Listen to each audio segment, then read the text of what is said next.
Welcome to bless institute દોસ્તો. Chapter આપણો બહુ સરસ મજાનું ચાલી રહ્યું છે. હોપ કે બધા પ્રેક્ટિસ કરતા હશો, જોડે જોડે રિવિઝન કરતા હશો. ગઈકાલે જે એક દાખલો મેં તમને કરવા આપ્યો હતો એમાં એક વિદ્યાર્થીની ઉર્મીનો ફોન હતો કે સાહેબ આ દાખલો કરાવો તો સારું. તો મેં કીધું ચલો આજે ક્લાસમાં જ લઈ લઈએ જેથી કોઈને બીજાને બી ડાઉટ હોય તો સોલ્વ થઈ જાય. ક્વેશ્ચન નંબર 12 સ્વાધ્યાય 1.3 નો આપણો દાખલો એવો છે કે f from x to y એ વ્યસ્ત સંપન્ન વિધેય છે. It is invertible function. વ્યસ્ત સંપન્ન વિધેય છે એટલે તેનું પ્રતિવિધેય મળે છે. હવે વિધેયનું પ્રતિવિધેય ક્યારે મળે દોસ્તો? જ્યારે તે એકિક અને વ્યાપ્ત હોય. એનો મતલબ ઇનડાયરેક્ટલી આપણને એવું કહી દીધું છે કે વિધેય f એકિક અને વ્યાપ્ત છે. તો સાબિત કરો કે f ઇન્વર્સ ઇઝ f પ્રતિનું પ્રતિવિધેય એટલે મૂળ વિધેય પોતે, એવું આપણે સાબિત કરવું છે. બરાબર? f એકિક છે એવું આપણને આપી દીધું છે. સોરી, f વ્યસ્ત સંપન્ન છે એવું આપણને આપી દીધું છે.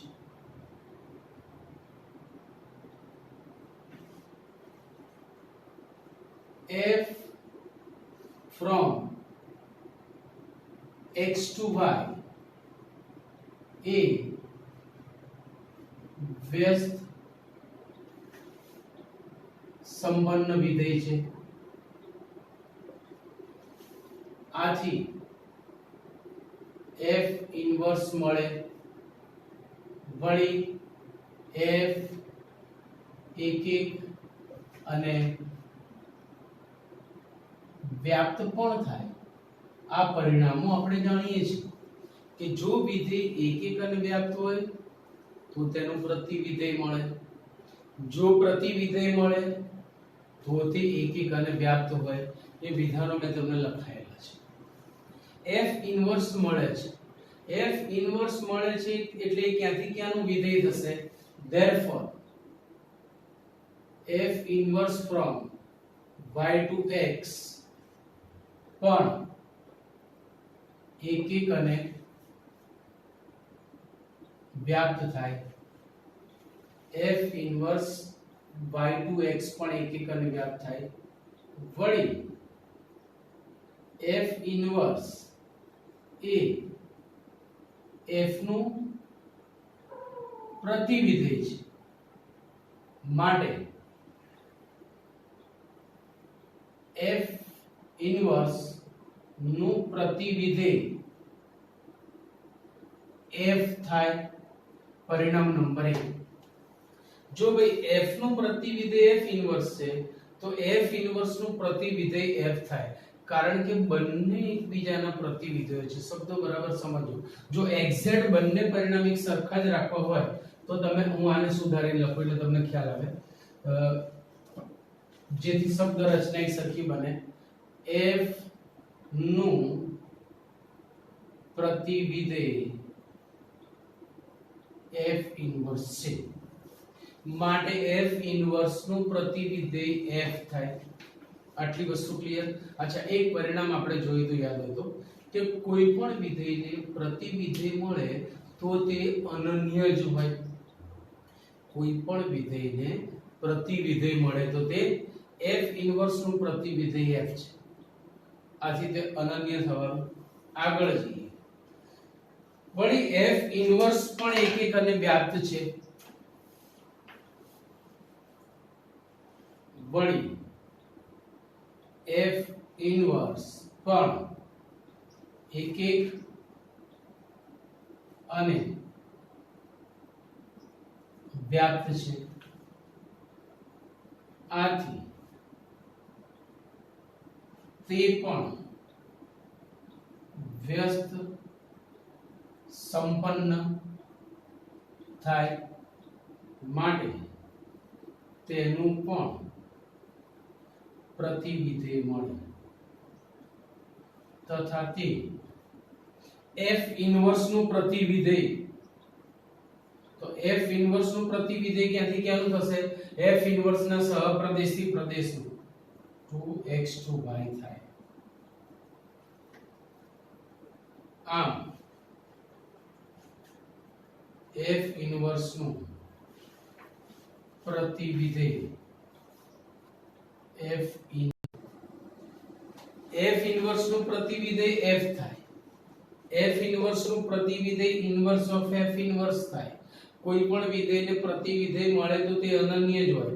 એનો મતલબ કે આ બંને એકના એક જ વિધેયો છે. વળી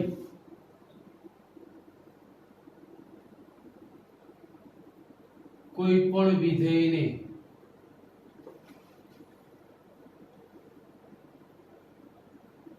પ્રતિવિધેય મળે તો તે હંમેશા અનન્ય હોય. therefore 1 અને 2 પરથી f ઇન્વર્સ આ બંને એક અને એક જ વિધેયો છે, તેઓ ભિન્ન નથી. Clear point? થોડું ધ્યાનથી જુઓ. ફરીથી એકવાર ઝડપથી સમજાવી દઉં છું. f એ બે સંબંધ છે, આથી f ઇન્વર્સ મળે. વળી f એક એક અને વ્યાપ પણ થાય. હવે f ઇન્વર્સ મળે છે તો f ઇન્વર્સ ક્યાંથી ક્યાંનું વિધેય થશે? y થી x નું પણ એક એક અને વ્યાપ થાય. માટે f નું પ્રતિવિધેય f ઇન્વર્સ. માટે f ઇન્વર્સ નું પ્રતિવિધેય f છે નંબર 1. વળી f ઇન્વર્સ પણ એક એક અને વ્યાપ છે, માટે તે પણ બે સંપન્ન છે. માટે તેનું પણ પ્રતિવિધેય મળે અને તેનું પ્રતિવિધેય આ થશે નંબર 2. તો 1 અને 2 f ઇન્વર્સ નું પ્રતિવિધેય f છે. f ઇન્વર્સ નું પ્રતિવિધેય ઇન્વર્સ ઓફ f ઇન્વર્સ છે. આગળનું પરિણામ એવું કહે છે કોઈ પણ વિધેય પ્રતિવિધેય મળે તો તે અનન્ય હોય. આમ 1 અને 2 પરથી આ બંને એક જ હોવા જોઈએ. તો સાબિત થાય છે કે f inverse is f. Clear? આપણે જે દ્વિક્રિયાઓ જોઈતી એના અનુસંધાનમાં આગળ જઈએ તો સ્વાધ્યાય 4.1.4 નો પહેલો દાખલો મેં બાકી રાખ્યો હતો, તમને યાદ હોય તો સમજ માટે. ત્યાંથી આપણે ચાલુ કરીએ છીએ. બીજો દાખલો મેં તમને કરાયો હતો, એમાંથી 2-3 દાખલા મેં તમને પણ હોમવર્કમાં આપ્યા હતા અને લગભગ સહેલા છે એટલે બધાને આવડી ગયા હશે. હવે અહીંયા ક્વેશ્ચન 1 માં આપણને એવું કીધું છે કે ભાઈ આપેલા જે દ્વિક્રિયાઓ છે એ શક્ય છે કે કેમ? એવું કેવી રીતે બને સર? શક્ય ના હોય તો ભાઈ આપણી વ્યાખ્યા શું કહે છે કે star from n cross n to n હોવું જોઈએ. મતલબ આને કહેવાય n પરની દ્વિક્રિયા. જો આપણી પાસે star from z cross z to z હોય તો એને કહેવાય z પરની દ્વિક્રિયા. હવે જ્યારે n પરની દ્વિક્રિયા છે તો તમારે જે ઘટક છે ક્રમિક જોડ એ અહીંયાથી પસંદ કરવાની અને એનો જવાબ આમાં આવવો જોઈએ. એ જ શક્ય ના બને તો દ્વિક્રિયા વ્યાખ્યાયિત નથી. હવે એ શક્ય બનાવવા માટે જો આનો જવાબ કદાચ ઋણ આવતો હોય અથવા અપૂર્ણાંક આવતો હોય અથવા અસમય આવતો હોય તો n માં ન આવે તો આ દ્વિક્રિયા જ વ્યાખ્યાયિત નથી. ક્યાં આગળ? તેના પ્રદેશ ઉપર. આ તેનો પ્રદેશ તો તેના પ્રદેશ ઉપર આ દ્વિક્રિયા વ્યાખ્યાયિત નથી. તો આપણે પહેલા દાખલામાં એ જ પૂછ્યું છે કે શું આપેલી દ્વિક્રિયાઓ તેના પ્રદેશ પર શક્ય છે? હવે આ જે દ્વિક્રિયા છે z પર છે, એનો મતલબ એવો થયો કે તમે એને આમ સમજી શકો star from z cross z to z નું બીજું નામ છે z is n. ચોપડી વાળાએ આ અર્થઘટન કર્યું છે. જો તમને યાદ હોય તો થોડાક સમય પહેલા જ ચોપડીમાં r ને એ લોકોએ ક્લોઝ ઓપન 0 ટુ ઇન્ફિનિટી એવું કીધું હતું. એટલે આમાં 0 સમાવેલો હતો પણ આમાં નથી. આ દાખલાના જવાબને ધ્યાનમાં રાખીને વાત કરું તો શું કહેવાનું અર્થઘટન ખરેખર r માં 0 આવે જ નહીં, પણ એ દાખલામાં નીચે નોંધ આપી હતી કે આપણે r યુનિયન 0 સમજીશું એટલે 0 નો એમાં સમાવેશ કર્યો હતો. અહીંયા નથી કર્યો. બરાબર ધ્યાન રાખજો. હવે હું એમ કહું છું કે હું z માંથી કોઈ સંખ્યા પસંદ કરું z માંથી અને એનો જવાબ જો z માં ના આવે તો આપણું કામ પૂરું થયું. તો હું બે સંખ્યાઓ પસંદ કરું છું. જો 3 અને 5 belongs to z માટે 3 star 5 equal to, according to definition of the binary operation, આપણી દ્વિક્રિયા અનુસાર હું a ના સ્થાને 3 b ના સ્થાને 5 લઈ રહ્યો છું સો આ ટીકાવતા 3 - 5 -2 which is not member of z plus therefore star દ્વિક ક્રિયા નથી. વિધેય જેવી જ વાત છે કે પ્રદેશના ઘટક 3 5 માટે સહપ્રદેશમાં કોઈ ઘટક જ નથી મળતો, આથી આ સંગતતા વિધેય નથી. એ અહીંયા વિધેય શબ્દના બદલે દ્વિક્રિયા શબ્દ મૂક્યો છે. સમજાય છે આટલી વસ્તુ? વિધેયના બદલે શબ્દ કયો મૂક્યો છે? દ્વિક્રિયા. તો આપણે કહીશું અહીં સ્ટાર દ્વિક્રિયા નથી. બીજો દાખલો લઈએ. on z plus આ પણ એની એ જ વાત છે. star is defined by a star b is ab. ચાલો હવે તમે જ કહો શું કીધું છે આપણને કે determine whether not each of the definition of star given below gives binary operation in even that star is not binary operation give justification for your answer. હવે આ દ્વિક્રિયા છે, જો નથી તો કારણ આપો, તો આપણે આ કારણ આપ્યું કે નથી, અને છે તો કહેવાનું કે આ દ્વિક્રિયા છે. હવે તમે અહીંયા જોઈ શકો છો કે હું a અને b z+ માંથી લઈશ તો તેમનો ગુણાકાર પણ z+ માં જ આવશે. તમારી પાસે એવી કોઈ બે z+ ની સંખ્યાઓ છે કે તેમનો ગુણાકાર z+ માં ના આવે? ક્યારેય શક્ય નહીં બને. તો આપણે આમ લખીશું કે અહીં for all AB belongs to Z plus implies A into B is also member of Z plus અને માટે સ્ટાર દ્વિક્રિયા છે. જો શક્ય બનતું હોય તો આપણે એને સાબિત કરવું પડે. શક્ય બનતું હોય તો આપણે એને સાબિત કરવું પડે. એનું ઉદાહરણ ના અપાય. સમજાય છે? જ્યારે સંબંધ જળવાતો નથી ત્યારે જ આપણે ઉદાહરણ આપવાનું, અન્યથા આપણે સાબિત કરવાનું, જેમ કે મેં વ્યાપક સ્વરૂપમાં કર્યું. Clear point? ચલો એના પછી question number 3 third of first on R star is defined by A star B is AB square. A star B is AB square. ભાઈ A અને B ક્યાંથી પસંદ કરવાના છે આપણે? R માંથી. તમે બધા જાણો છો.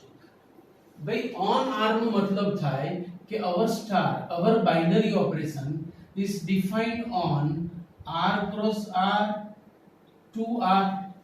The binary operation is defined on R cross R to R. એટલે તમારે A અને B પસંદ ક્યાંથી કરવાના છે?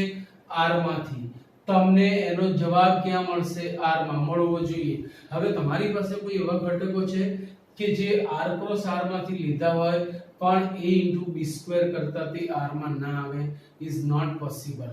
Not possible. So for all A B belongs to R implies A into B square is also member of R. આવી એક પણ સંખ્યા આપણને મળતી નથી કે આ શરતનું પાલન ના થાય. એનો મતલબ એવો થયો કે therefore star A દ્વિક ક્રિયા છે. સ્ટાર A દ્વિક ક્રિયા છે. Clear point? આપણે એ જ નક્કી કરવાનું છે કે ભાઈ સ્ટાર દ્વિક ક્રિયા છે કે નહીં. એના પછી ચોથી દાખલી on Z plus the binary operation A star B is mod A minus B. A star B is mod A minus B. ચલો શું આ દ્વિક ક્રિયા છે? શું અહીં સ્ટાર દ્વિક ક્રિયા છે? તો Z+ પર આ સ્ટાર વ્યાખ્યાયિત છે એનું અર્થઘટન એવું થયું કે star is defined on z plus cross z plus 2z plus એટલે તમારે a અને b પસંદ કરવાના છે z plus માંથી અને તમને મોડ a minus b નું મૂલ્ય z plus માં જ મળવું જોઈએ જો કોઈ સંજોગોમાં તે z plus માં ના મળે અગર એકાદો ઘટક પણ એવું કહી દે કે no I am not belong to z plus મતલબ એકની ના તો બધાની ના આપણે જાણીએ છીએ કે ભઈ બધાની આ તો જ બધાની આ પણ જો એકની ના તો બધાની ના એકની ના તો બધાની ના સો અહીં z plus માંથી આપણે a અને b ના મૂલ્યો લઈએ છીએ a equal to 3 and b equal to 3 लेता a equal to 3 and b equal to 3 लेता 3 star 3 is mod 3 minus 3 is mod 0 is 0 which is not member of z plus એનો મતલબ એવો થયો કે જે સંજોગોમાં તમે a અને b ના મૂલ્યો સમાન લેશો ત્યારે સ્ટાર નો ઘટક તમને સહપ્રદેશમાં મળશે નહીં અને માટે સ્ટાર દ્વિક્રિયા નથી માટે સ્ટાર દ્વિક્રિયા નથી ક્લિયર પોઈન્ટ એના પછી છેલ્લી નાની અને પાંચમી દાખલા on z plus a star b is a on z plus હવે તમે સમજી શકો છો a star b is a એટલે અહીંયા b નો કોઈ રોલ જ નથી a ખાલી 100 પીસ છે કેમ તો કે જવાબમાં b નું કોઈ વેલ્યુ જ નથી કોઈ સ્થાન જ નથી મતલબ જે a નું મૂલ્ય છે એનો એ જવાબ so b is only the 100 piece પણ તમે a તો ક્યાંથી પસંદ કરવાના z plus માંથી તો a z plus માંથી પસંદ કરો તો મળે બી z plus માં જ ને એનો મતલબ એવો થયો કે પ્રત્યેક a b belongs to z plus માટે a belongs to z plus થાય માટે a star b દ્વિક્રિયા છે માટે a star b દ્વિક્રિયા છે તો પહેલી પાંચ દાખલીઓમાં તમે જોઈ શકો છો એક તો પહેલી દ્વિક્રિયા હતી અને ચોથી દ્વિક્રિયા હતી બાકી બધી જ દ્વિક્રિયાઓ છે સો note down please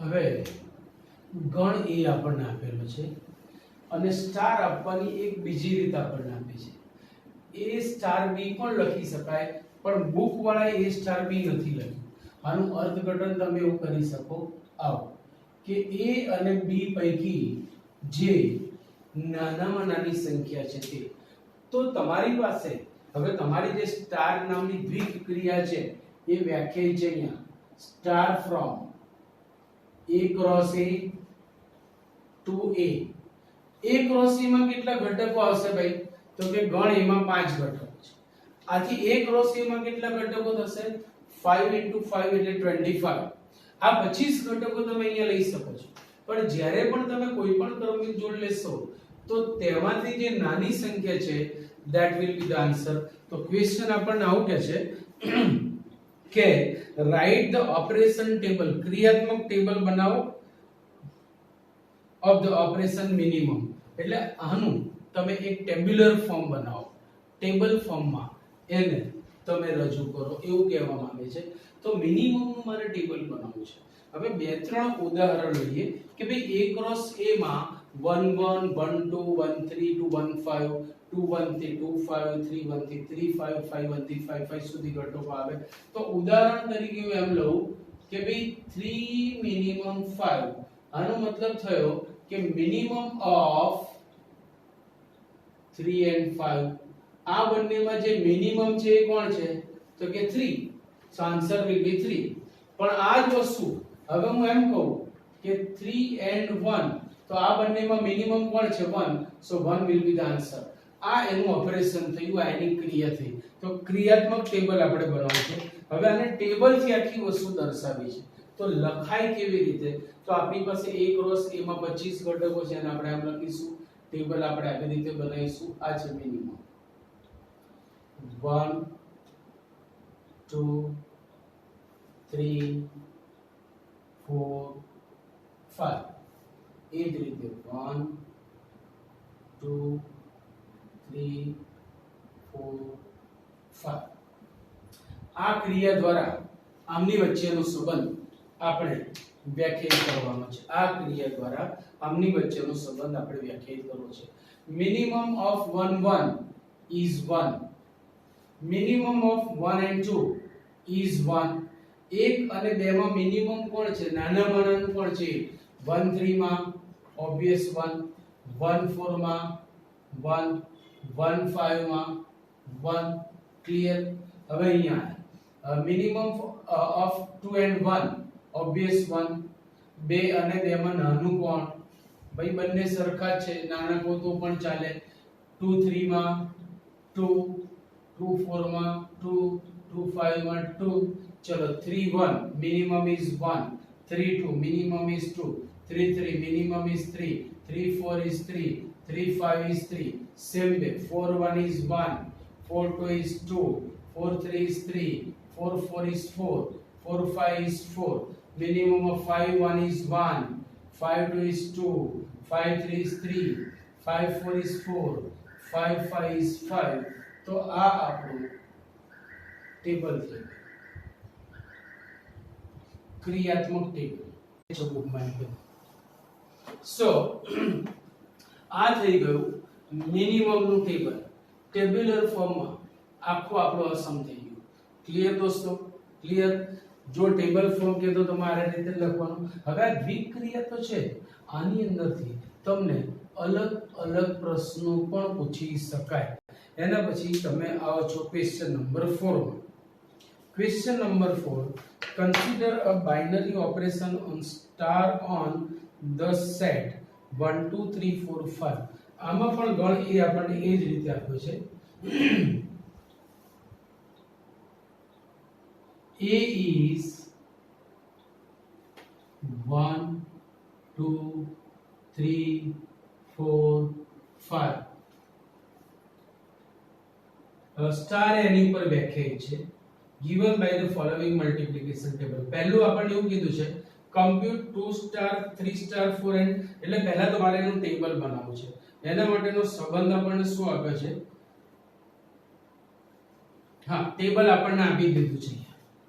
It is like this: star 1 1 2 3 4 5. એ જ રીતે 1 2 3 4 5. સંબંધ આ રીતના છે 1 1 1 1 1 1 1 1. પછી છે 1 2 1 2 1. then થર્ડ માં આવશે 1 1 3 1 1. પછી ફોર્થ માં છે 1 2 1 4 1 and in fifth 1 1 1 1 5. આ રીતનું આપણે ટેબલ આપ્યું છે અને આ ટેબલના આધારે આપેલા પ્રશ્નોના આપણે ઉત્તર આપવાના છે. હેડિંગમાં કહી દીધું છે આપણને કે ટેબલ 1.2 પ્રમાણે આપેલા પ્રશ્નોના ઉત્તર આપો. એમાં પહેલો પ્રશ્ન કઈક આવો છે દોસ્તો, જો કે કમ્પ્યુટ 2 સ્ટાર 3 સ્ટાર 4, જેને આપણે જૂથનો નિયમ પણ કહીએ છીએ, અને 2 સ્ટાર 3 સ્ટાર 4 બે વસ્તુ આપણે કમ્પ્યુટ કરવાની છે. ભાઈ આ બ્રેકેટમાં આપ્યું છે એટલે આપણે પહેલા આને અપ્લાય કરીશું, પછી આને અપ્લાય કરીશું. So equal to 2 star 3, 2 star 3 is 1, 1 star 4. હવે પાછું 1 સ્ટાર 4 લાવો તો પાછું 1 છે. 1 સ્ટાર 4 is 1, 1 સ્ટાર 4 is 1. એના પછી બીજો પ્રશ્ન આપણને કીધો છે 2 star 3 star 4, 2 star 3 star 4 equal to, पहला 3 star 4 apply करीશું. So 2 star, what is 3 star 4? 3 star 4 is 1. Now 2 star 1 is also 1. So પહેલાનો જવાબ પણ 1 છે, બીજાનો જવાબ પણ 1 છે. પહેલાની અંદરના જ આ બંને ક્વેશ્ચન હતા. Now question number 2. Is star commutative? શું સ્ટાર ક્રમના નિયમનું પાલન કરે છે? તો તમે અહીંયાથી ચેક કરો કે જે 1 સ્ટાર 2 છે એ જ 2 સ્ટાર 1 છે, જે 1 સ્ટાર 3 છે એ જ 3 સ્ટાર 1 છે, જે 1 સ્ટાર 4 છે એ જ 4 સ્ટાર 1 છે. મતલબ ક્રમ બદલ્યા પછી શક્ય એટલા તમામ બે ની જોડના ઘટકોમાં જવાબ એનો એ જ આવવો જોઈએ. શક્ય એટલા તમામ ઘટકોમાં જવાબ એનો એ જ આવવો જોઈએ, અને જો એવું થાય તો ક્રમના નિયમનું પાલન થાય છે. તો તમે અહીંયા જોઈ શકો છો કે ભાઈ 4 સ્ટાર 3 કેટલું થશે? 1. તો 3 સ્ટાર 4 પણ 1 જ થાય છે, 3 સ્ટાર 4 પણ 1 જ થાય છે. આમ શક્ય એટલા તમામ ઘટકોમાં ક્રમના નિયમનું પાલન થાય છે. તમે ચેક જાતે બી કરી શકો. ચલો 4 સ્ટાર 5 is 1, તો 5 સ્ટાર 4 is 1. તો આપણે લખીશું કે પ્રત્યેક AB belongs to A માટે, પ્રત્યેક AB belongs to A માટે A star B equal to B star A થાય છે. આથી ક્રમના નિયમનું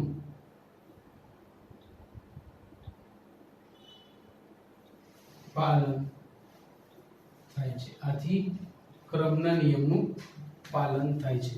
એના પછીનો એક પ્રશ્ન છે કે compute 2 star 3 is not equal to 4 star 5. તો એ તો બધાને આવડે એવું છે, એમાં કંઈ મારે કરાવવા જેવું છે નહીં. બરાબર. હવે જે ક્વેશ્ચન નંબર 1 માં 20 નો પ્રશ્ન હતો કે પાછળ જે જવાબ આપે છે એમાં એક્સરસાઇઝ 1.3 1.4. હવે એમાં પહેલામાં નો કીધું છે, બરાબર છે. તો ત્યાં પણ z પ્લસ છે આપણી પાસે, અને ચોથામાં પણ z પ્લસ છે. જુઓ તો પહેલામાં 0 નથી આવતું એટલે નો કીધું છે, અને ચોથામાં 0 આવે છે તો બી યસ કીધું છે. એટલે કહેવાનો મતલબ યા તો તમને પાછળ શરત આપી હોય કે z પ્લસ નો મતલબ z પ્લસ યુનિયન 0, તો એ સંબંધ થશે એટલે કે સ્ટાર દ્વિક્રિય થશે, અને જો 0 અંદર સમાતું ના હોય તો સ્ટાર દ્વિક્રિય નહીં થાય. આ વસ્તુ પેપરની અંદર ક્લેરિફાઈ કરેલી હશે કે ભાઈ z પ્લસ નો મતલબ શું. તમને યાદ હોય તો આગળ એક દાખલામાં કઈ કર્યું હતું કે r પ્લસ એટલે r પ્લસ યુનિયન 0 લેવાનું, તમને યાદ હોય તો. બરાબર છે. હવે એવું જ અહીંયા છે, જેમ કે પહેલા દાખલામાં તમે જોયું શું કીધું છે તો કે 0 પણ એમાં આવે છે એટલે એને નો કીધું છે. હવે આમાં યસ કીધું છે. તો જો આનું અર્થઘટન તમારે ચોપડીનો જવાબ સાચો કરવો હોય તો પાછળ એક કારણ આપી દો કે z પ્લસ એટલે શૂન્યેતર પૂર્ણાંક સંખ્યા.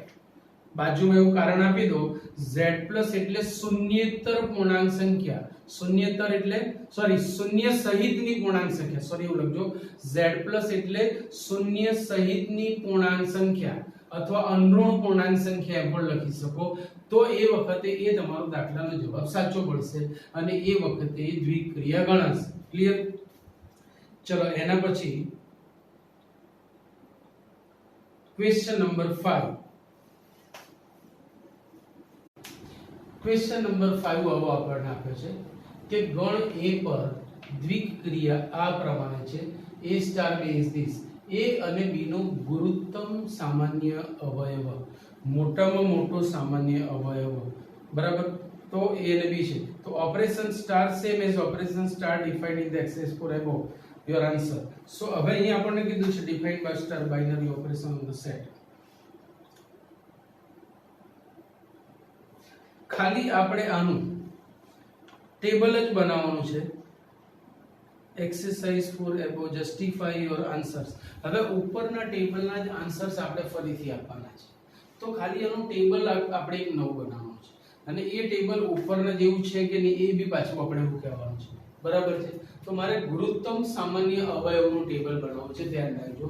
સ્ટાર 1 2 3 4 5 1 2 3 4 5 હવે a અને b નું ગુરુત્તમ સામાન્ય અવયવ.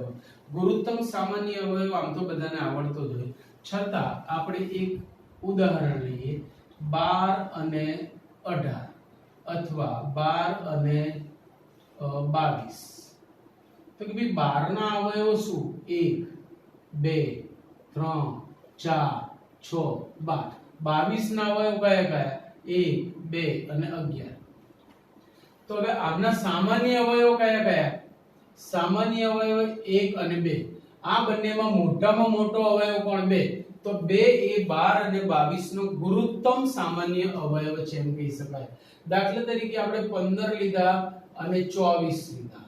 15 ના અવયવ થશે 1 3 5 15.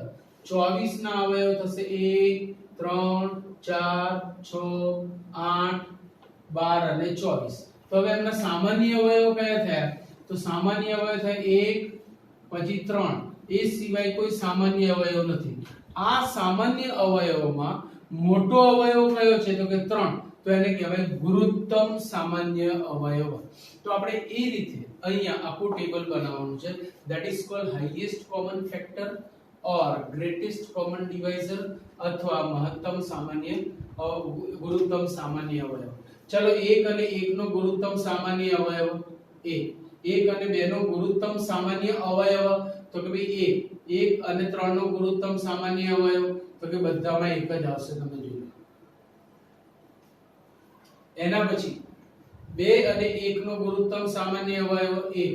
2 અને 2 નો ગુરુત્તમ સામાન્ય અવયવ 2. 2 અને 3 નો ગુરુત્તમ સામાન્ય અવયવ. પછી 2 ના અવયવ 1 2, 3 ના અવયવ 1 3. સામાન્ય અવયવ ખાલી એક જ છે, આથી તેમનો સામાન્ય અવયવ થાય 1. 2 અને 4 નો ગુરુત્તમ સામાન્ય અવયવ 2. 2 અને 5 નો ગુરુત્તમ સામાન્ય અવયવ 1. 2 અને 5 નો ગુરુત્તમ સામાન્ય અવયવ 1. 3 અને 1 નો ગુરુત્તમ સામાન્ય અવયવ 1. 3 અને 2 નો ગુરુત્તમ સામાન્ય અવયવ 1. 3 અને 3 નો ગુરુત્તમ સામાન્ય અવયવ 3. 3 અને 3 નો ગુરુત્તમ સામાન્ય અવયવ 3. 3 અને 4 નો ગુરુત્તમ સામાન્ય અવયવ 1. 3 અને 5 નો ગુરુત્તમ સામાન્ય અવયવ 1. સમજી શકાય એવી વસ્તુ છે. ચલો 4 અને 1 નો ગુરુત્તમ સામાન્ય અવયવ, 4 અને 2 નો ગુરુત્તમ સામાન્ય અવયવ સમજાવવાની જરૂર ખરી. ભાઈ 2 ના અવયવ તો કે 1 2, 4 ના અવયવ 1 2 4. સામાન્ય અવયવ 1 અને 2. આમાં જે મોટામાં મોટો અવયવ છે એ 2 છે, આથી 2 એ 4 અને 2 નો ગુરુત્તમ સામાન્ય અવયવ છે. 4 અને 3 નો ગુરુત્તમ સામાન્ય અવયવ 1, કારણ કે 4 અને 3 ના અવયવ ખાલી એક જ સામાન્ય અવયવ છે. 4 અને 4 નો ગુરુત્તમ સામાન્ય અવયવ 4. 4 અને 5 નો ગુરુત્તમ સામાન્ય અવયવ 1. એ જ રીતે 5 અને 1 નો ગુરુત્તમ સામાન્ય અવયવ 1. 5 અને 2 નો ગુરુત્તમ સામાન્ય અવયવ 1. 5 અને 3 1. 5 અને 4 1. 5 અને 5 5. તો આ ટેબલ જોઈ અને આપણને ક્વેશ્ચનમાં શું કીધું છે કે binary operations are defined by the star. Is the operation same as the operation defined in exercise 4 above? શું આ ટેબલ અને આપણું જે દાખલા 4 નું ટેબલ છે એ બંને સમાન છે? તમારો જવાબ જસ્ટિફાઈ કરો, તમારા જવાબનું વિવરણ કરો. તો અહીંયાથી જોઈ શકીએ છીએ કે આપેલું ટેબલ ને આ ટેબલ બંને સમાન છે અને આથી આપણો જવાબ હા છે, કારણ કે એમાં કોઈ જ ફેર છે નહીં. Clear point. એના પછી ક્વેશ્ચન નંબર 6.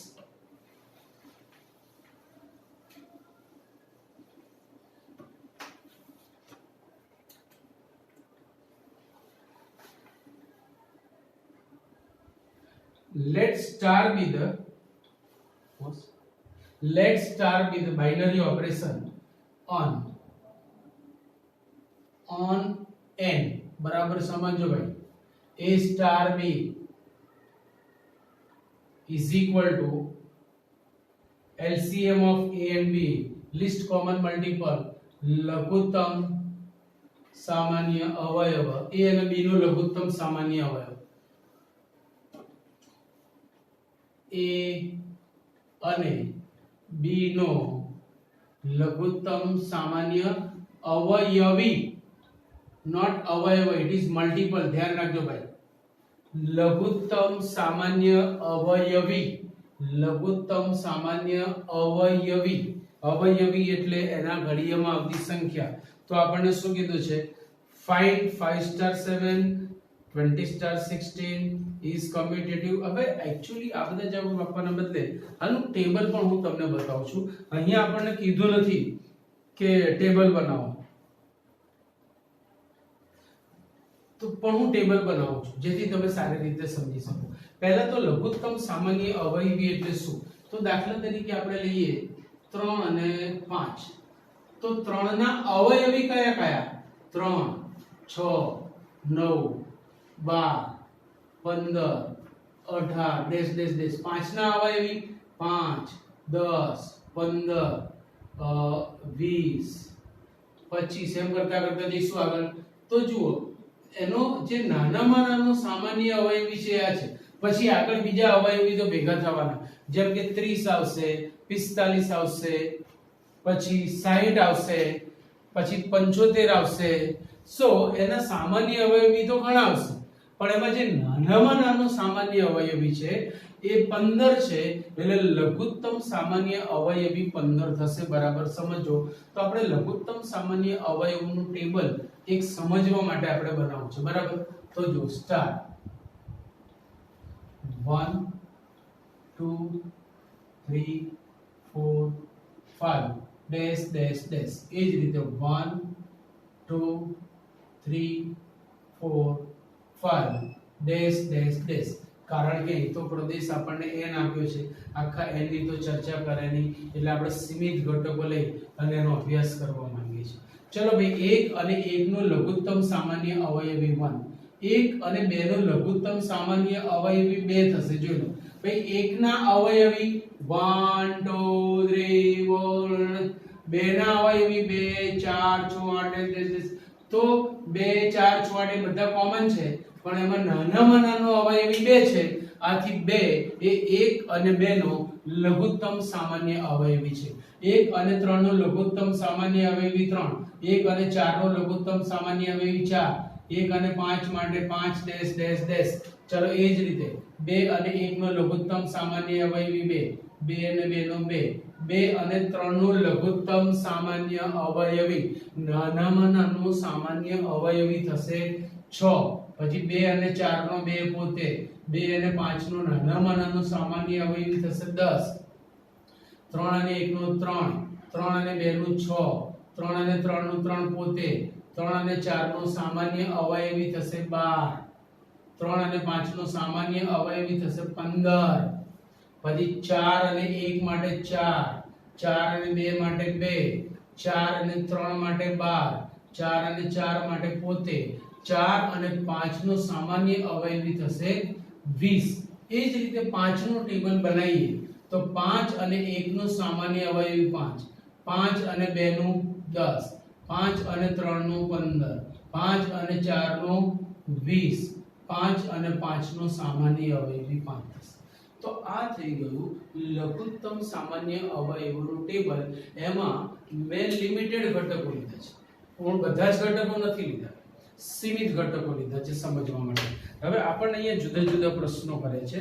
એમાં પહેલો પ્રશ્ન છે કે ભાઈ ફાઇન્ડ 5 સ્ટાર 7. હવે 5 સ્ટાર 7 લાવવું છે તો અહીંથી સિમ્પલ મળી જશે, અથવા નથી તો આપણે જાતે ગણતરી કરી શકીએ. 5 સ્ટાર 7, 5 અને 7 નો લઘુત્તમ સામાન્ય અવયવી. ચલો 5 ના અવયવી લખું છું.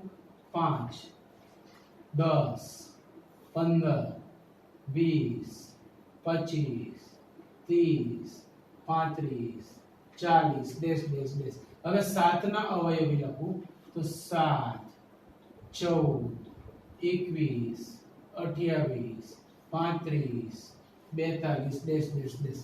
હવે આમાં સામાન્ય અવયવી કયા આવવાના? તો જો જે લખ્યા છે એમાં 35 સામાન્ય અવયવી છે, પછી બંનેમાં 70 આવશે, પછી 105 આવશે. આમ તેના સામાન્ય અવયવી આપણને મળતા જશે। આ બધામાં જે નાનામાં નાનો સામાન્ય અવયવી છે એ 35 થશે। આથી એનો જવાબ 35 આવશે। આથી એનો જવાબ 35 જે તેનો લઘુત્તમ સામાન્ય અવયવી એટલે કે નાનામાં નાનો સામાન્ય અવયવી છે। એના પછી 20 સ્ટાર 16 તમે શોધી શકો છો। પછીનો જે બીજો પ્રશ્ન છે ઈ સ્ટાર કમ્યુટેટિવ। શું સ્ટાર કમ્યુટેટિવ છે? શું ક્રમના નિયમનું પાલન થાય છે? ચલો 2 સ્ટાર 3 અને 3 સ્ટાર 2 એનું એ થાય ભાઈ જે 2 અને 3 નો લઘુત્તમ સામાન્ય અવયવી છે એ જ 3 અને 2 નો લઘુત્તમ સામાન્ય અવયવી હશે। તો આપણે આમ લખીશું કે પ્રત્યેક AB belongs to n માટે A star B is B star A છે માટે સ્ટાર સમક્રમી છે। માટે સ્ટાર સમક્રમી છે। પછી બીજું પૂછ્યું છે આપણને ઈ સ્ટાર એસોસિએટિવ। તો એનો જવાબ આપણે આપવો છે કે શું સ્ટાર એ સંગઠિત છે, જૂથના નિયમનું પાલન કરે છે, જૂથના નિયમનું પાલન કરે છે।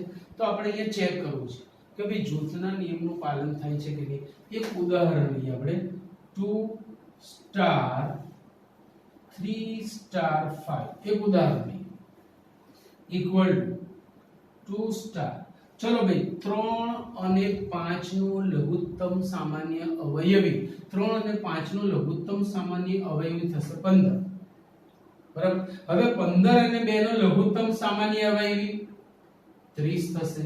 15 અને 2 નો લઘુત્તમ સામાન્ય અવયવી હવે હું આનું જૂથ બદલું છું બરાબર 2 સ્ટાર 3 સ્ટાર 5 2 સ્ટાર 3 સ્ટાર 5 ચલો 2 સ્ટાર 3 2 અને 3 નો લઘુત્તમ સામાન્ય અવયવી 6 6 અને 5 નો લઘુત્તમ સામાન્ય અવયવી 30 આવું તમે ચેક કરો શું શક્ય એટલી તમામ જોડ માટે આવું થાય છે। જો શક્ય એટલી તમામ જોડ માટે આવું થતું હોય તો આપણે કહી શકીએ કે સ્ટાર જૂથના નિયમનું પાલન કરે છે। અહીં સ્ટાર જૂથના નિયમનું પાલન કરશે। એના પછી find the identity of star in n। હવે find the identity of star in n એટલે સ્ટારમાં એકમ ઘટક શોધો।